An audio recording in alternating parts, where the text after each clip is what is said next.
Si Mang Tomas ay nagmamaneho ng kanyang taxi pauwi. Walang kalapit na pasahero, tanging ang matinding katahimikan ang sumalubong sa kanya. Ngunit nang dumating siya sa isang tulay na palaging tinatahak, nakita niyang may kakaibang pagbabago. Imbes na ang tulay, isang madilim na kuweba ang tumambad sa mata ni Mang Tomas. Hindi siya makapaniwala. Ang malamig na hangin ay umabot hanggang sa loob ng taxi, at ang dilim ay parang sumisipsip sa kanya.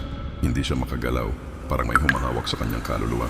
Habang nakatingin siya sa dilim ng kuweba, narinig niyang may isang boses na malupit at mahina. Huwag pumasok.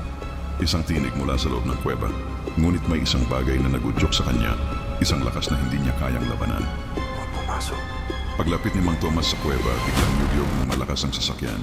Nagtago sa dilim ang isang anino, may matang kumikislap na parang apoy. Nang makita niya ito, ang nakakatakot na katotohanan ay lumitaw ang kuweba ay hindi isang madilim na lungga.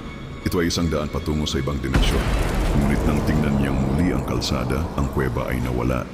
Ang tulay na tinatahak niya noon ay muling lumitaw, ngunit hindi niya alam kung ano ang nangyari.